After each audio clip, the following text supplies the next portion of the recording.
हरे कृष्णा। एक बार रावण नारद मुनि के पास गए और निवेदन किया कि मुझे दिव्य ज्ञान दीजिए। नारद मुनि ने कहा, दिव्य ज्ञान के लिए उचित मानसिक रवैया आवश्यक है, आपके अंदर वो दिखता नहीं। रावण क्रोधावेश में आके झल्ला कर चिल्लाने लगे, मैं कह रहा हूं मुझे आध्यात्मिक ज्ञान दीजिए, दिव्य ज्ञान दीजिए, ये मेरा आदेश है। नारद मुनि कहते हैं, दिव्य ज्ञान इस प्रकार जबरदस्ती नहीं दी जाती। रावण को इतना क्रोध आया, उसने अपना तलवार निकाली और तलवार निकालकर नारद मुनि के गले में रख के कहते हैं, दिव्य ज्ञान दोगे कि मैं तुमको समाप्त कर दूं।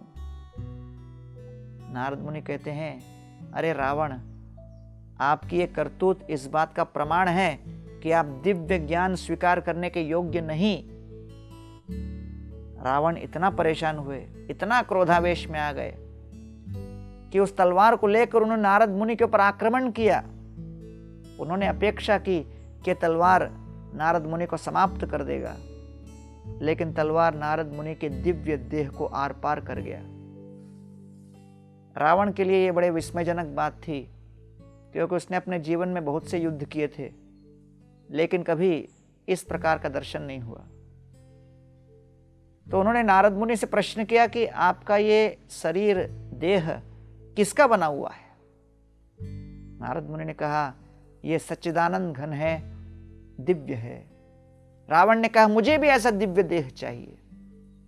नारद मुनि ने कहा, आसान है, भगवान श्री रामचंद्र जी का नाम लीजिए, उनके ऊपर ध्यान कीजिए, संभव है। रावण तुरंत उत्तेजित होकर क्रोधावेश में आके विकराल स्वर में चिल्लाने लगे, असंभव है, मैं उनके सामने कभी नहीं झुक सकता। रावण ने अपने जीवन पर्यंत भरपूर प्रयास, प्रयत्न, तपस्या से शक्तियों को अर्जित किया था। शिवजी के सामने रावण ने अपने एक एक सर को काट काट कर समर्पित किया था, और तब जाकर उनको इतनी शक्तियां प्राप्त हुई थी। लेकिन 10 सरों को काटने के बाद रावण लंका की राजधानी को बचा नहीं पाए, लंका की राजगद्दी पर कायम नहीं रह सके। तो इसलिए रावण को जो 10 सर काटकर प्राप्त नहीं हुआ, वो विभीषण को एक सर झुकाकर प्राप्त हो गया। इसलिए अपने जीवन में विविध प्रकार की शक्तियों को हम अर्जित करते हैं, लेकिन यह न भूलें, सबसे बड़ी शक्ति है नम्रता की शक्ति।